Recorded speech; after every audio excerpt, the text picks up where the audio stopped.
बहुत दूर सुंदरपुर के जंगल में टोनी चिड़िया अपने पति बबलू कावा और सास मोनी कवि के साथ रहती थी। टोनी पहले से 7 बेटियों को जन्म दे चुकी थी, जिसकी वजह से उसकी सास उसे बहुत ताने मारती थी। एक दिन टोनी खाना खा रही थी, तभी उसकी सास वहां आती है और बोलती है, अरे करमजली, दिन भर बैठकर खाना खाती रहती है और ऊपर से 7 बेटियों को जन्म दी है। इसका बोझ कौन उठाएगा, तुम्हारा बाप? माँ जी ऐसा क्यों बोलती हैं? बेटियां तो घर की लक्ष्मी होती है ना। चुप करो, ये सब तुम्हारे लिए लक्ष्मी होगी मगर मेरे लिए बोझ है, समझ गई ना तू? इतना बोलकर उसकी सास वहाँ से चली जाती है। फिर अचानक एक दिन टोनी गर्भवती होती है और यह बात अपने पति बबलू कौवे को बोलती है।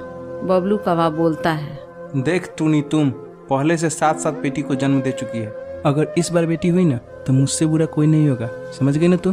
इतना बोलकर बबलू कौवा वहाँ से चला जाता है। मोनी कवि बोलती है, अरे बेटा, टोनी की जांच करवाई है या नहीं? मैं नहीं चाहती इस बार कोई लड़की हो, मुझे अब पोता चाहिए, याद रखना। हाँ, मुझे कौन सी बेटी चाहिए, इस बार मुझे बेटा ही चाहिए। अपने वंश को आगे बढ़ाने वाला चिराग चाहिए, इस बार कोई बेटी नहीं चाहिए। बेटा, एक काम करते हैं, आज टोनी को डॉक्टर के पास ले चलते हैं। डॉक्टर चेक करके बता देगा कि बेटा है या बेटी। हाँ, तुम ठीक कह रही हो, आज चलते हैं। फिर मोनी कवि बबलू कौवा टोनी को जबरदस्ती डॉक्टर के पास ले जाते हैं। मोनी कवि बोलती है, डॉक्टर साहब, मेरी बहू गर्भवती है, थोड़े चेक करके बताइए कि ये इसके गर्भ में बेटा है या बेटी। अरे नहीं, पागलों जैसा बात क्यों कर रहे हो? मैं चेक करके नहीं बताऊंगा, यह गैर कानूनी है, समझ गई ना तू? मैं यह काम नहीं कर सकता, कहीं और ले जाओ। अरे डॉक्टर, तुम चुपचाप चेक करते हो या नहीं कि मैं तुम्हारे हॉस्पिटल में तोड़ फोड़ दूंगा, इसलिए जल्दी से चेक करके बता। डॉक्टर डर जाता है और चेक करने लगता है। फिर डॉक्टर चुप हो जाता है। ए डॉक्टर, तुम चुप क्यों हो गए? मुबारक हो, टोनी के पेट में कोई बेटा नहीं है, बल्कि 2 प्यारी सी बेटियां हैं। क्या बकवास कर रहे हो? तुम ऐसे कैसे कह सकते हो? खैर, जो भी हो, तुम इन दोनों बच्चियों को मार दो और मेरे घर कोई बेटी नहीं चाहिए। इतनी सारी मुसीबत हमारे घर नहीं चाहिए। नहीं जी, मैं यह नहीं करूँगा। देखो, पहले मैं एक पाप कर चुका हूँ, अब नहीं करूँगा। बेहतर होगा कि तुम अब यहाँ से चले जाओ, वरना मैं पुलिस बुला लूँगा। बबलू कौवा मजबूरन टोनी को अपने घर ले जाता है। मोनी कवि अपने बेटे से कहती है, अरे बबलू बेटा, मुझे तो कुछ भी समझ में नहीं आ रहा है। पहले से ये 7 बेटियां क्या कम थी जो अब 2 और आ रही हैं? नहीं बेटा, मैं अब इन्हें अपने घर में नहीं रखूंगी। मैं नहीं चाहती 9 लड़कियों तेरे सिर पे बोझ बन जाएं। तू तो जीना ही भूल जाएगा, तू तो उनके लिए दहेज इकट्ठा करता ही रह जाएगा। हाँ, तुम सही कह रही हो। मैंने कब कह दिया कि मैं अब इन्हें अपने घर में रखूंगा? मैं इस मुसीबत को किसी भी कीमत पर अपने घर में नहीं रखूंगा। हाँ बेटा, तुम ठीक कह रहे हो, चलो ऐसा ही करते हैं। फिर मोनी कवि और बबलू कौवा दोनों मिलकर टोनी को जबरदस्ती घर से निकाल देते हैं।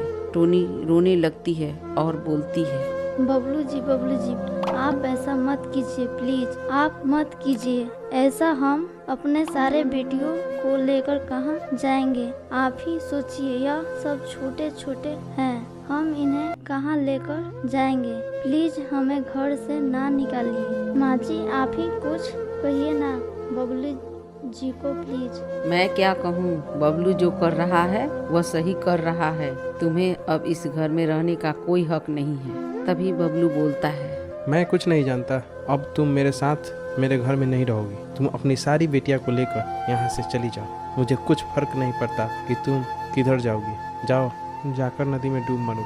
टोनी अपनी बेटियों को साथ लेकर चली जाती है और फिर जंगल में जाकर बैठकर सोचती है। टोनी अंदर से पूरी तरह टूट जाती है। अपने बच्चों को बीच जंगल में छोड़कर खुदकुशी करने के लिए नदी किनारे जाती है और जैसे ही खुदकुशी करने वाली होती है, तभी वहाँ चुलबुली चिड़िया आती है और वह उसे बचा लेती है। चुलबुली चिड़िया टोनी चिड़िया से बोलती है।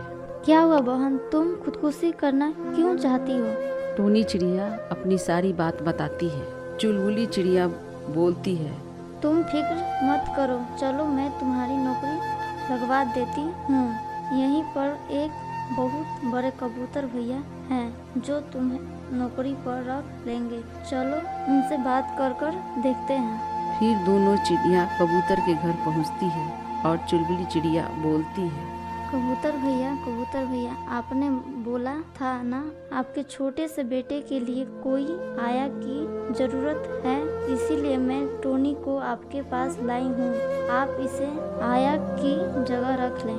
ठीक है चुलबुली बहन, तुम बोल रही हो तो हम इसे अपने घर रख लेते हैं। क्या यह बच्चों का देखभाल ठीक से कर लेगी? हाँ कबूतर भैया, मैं इसकी जिम्मेदारी लेती हूँ। यह पूरा काम अपने मन से करेगी। टोनी वहाँ काम पर लग जाती है और पूरे मन से कबूतर की बेटी की देखभाल करने लगती है। एक दिन कबूतर जब घर आता है तो वह देखता है कि टोनी उसकी बेटी की बहुत प्यार से देखभाल कर रही है। कबूतर यह देखकर भावुक हो जाता है और सोचने लगता है, अगर मैं टोनी से शादी कर लूं तो मेरे बेटे को माँ मिल जाएगी। फिर एक दिन कबूतर शादी वाली बात टोनी को बोलता है। टोनी यह बात सुनकर कबूतर से बोलती है, नहीं, मैं तुमसे शादी नहीं कर सकती। मेरे पहले से 7 बेटियां हैं और ऊपर से मैं गर्भवती हूँ। मैं कैसे तुमसे शादी कर लूँ? अगर मैं तुमसे शादी कर लूँ तो मेरी बेटियां का ख्याल कौन रखेगा? उनका मेरे सिवा इस दुनिया में है ही कौन? बस इतनी सी बात है, मैं तुम्हारे साथ साथ तुम्हारी बेटियों को भी अपना लूंगा। टोनी कबूतर की यह बात मान लेती है और फिर दोनों शादी कर लेते हैं और पूरा परिवार खुशी खुशी अपनी ज़िंदगी बिताने लगता। अगर आपको वीडियो अच्छी लगी हो तो हमारे वीडियो को लाइक करें और चैनल को सब्सक्राइब करें।